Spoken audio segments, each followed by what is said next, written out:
Okay, for this video, I'm going to show you how to do the kind of faux picot edging. I did find a third color, you'll see, just so you can see this from the front.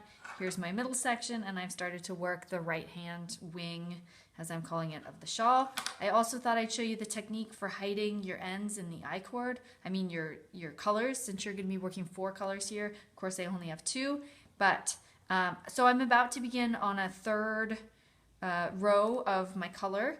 So I thought I'd show you that the best way to hide your second color ends, well, all 3 of your color ends, is simply to lift it over your needle when you're slipping your stitches.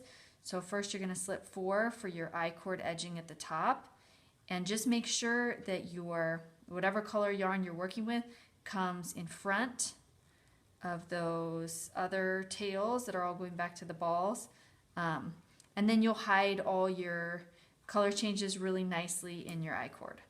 Okay, so then you will purl until you get to the last stitch in the row. Of course, yours will be bigger. Again, I'm making a weird mini version here. And then here I found this red to work my edging with. So to work this faux picot edging, you're going to first switch colors. So to do that, we're going to do an intarsia color change. You're going to wrap the yarn you've been working with, wrap the color you're changing to, and actually purl with the color you're changing to. And then you're going to turn it over. But it is important that you have this original color crossing because that's what keeps there from being a hole in your work.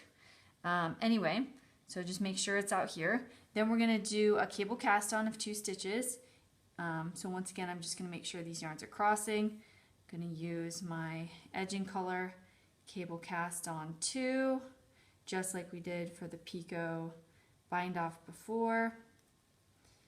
Cable cast on 2, and then I'm going to bind off 2. Basically, I'm just going to cast on 2 with my extra color, and then I'm going to bind those 2 off. So now I just have 1 edging stitch left. Then I'm going to switch back to my white. So again, the intarsia color change. I'm going to wrap it with the color I'm using. I'm going to wrap it with the color I want and pull that through. And as you can see, you may have a little bit of color that still pokes out. It is imperative on this edging that you tug down your color as tight as you can. You cannot over tighten it. And if you make sure you do that after every row, then you will not get as much of a peek through. This white yarn also is like practically see-through that I'm using here, but it will prevent you from getting much of a peek through of your edging color in the rest of your piece. And so that's how you do the picot faux edging or whatever for the right hand side of your shawl.